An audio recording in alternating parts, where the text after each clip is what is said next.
Hello friends, in today's class we are going to see depth first search traversal for evaluation of semantic rules.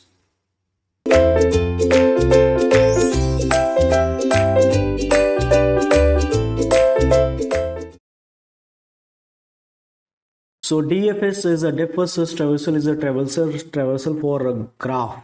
Okay, how it is useful over here, and or you can say how it is applied over here is in this way.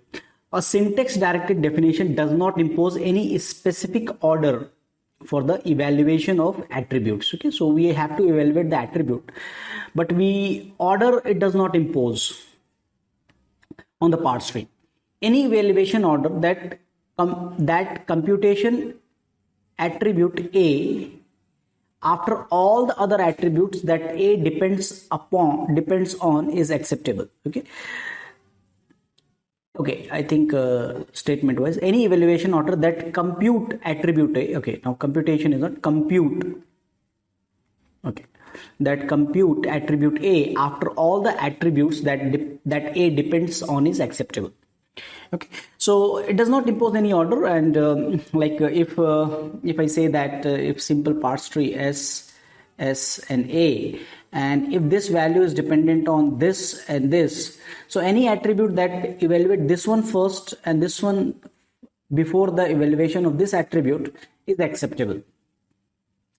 Semantic rules can be evaluated using depth first search traversal.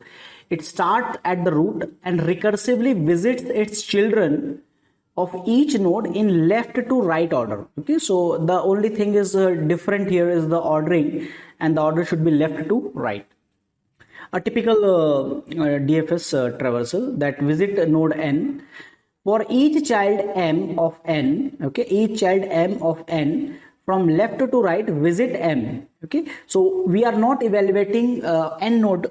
First we are visiting all the child and then finally evaluate the semantic rules at node n. So it will first visit the children and then finally it will come back and visit or evaluate the rule at node n.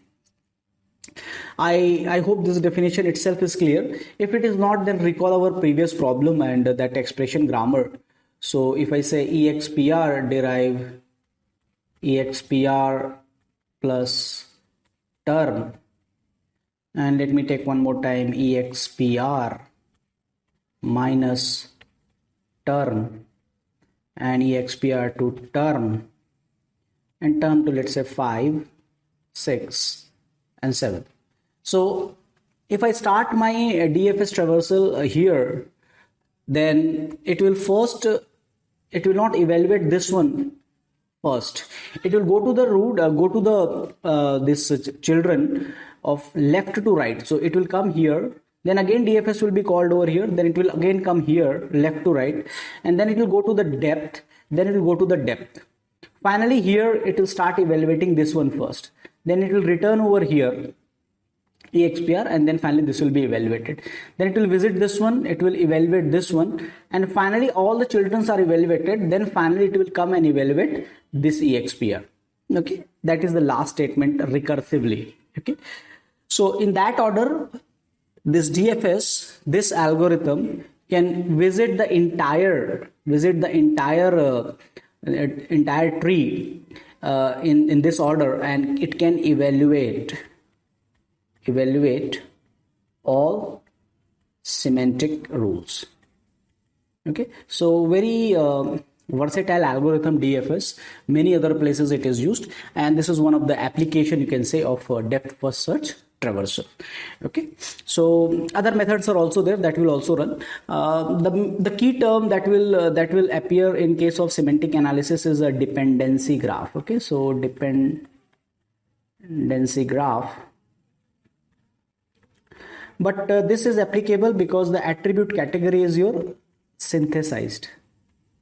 So we know that attribute at a node is calculated from its children, then dependencies will be going to in the depth and then finally come out and finally evaluate the initial one. Okay, so that is the idea of DFS. Okay, so that's all for this session. Thank you.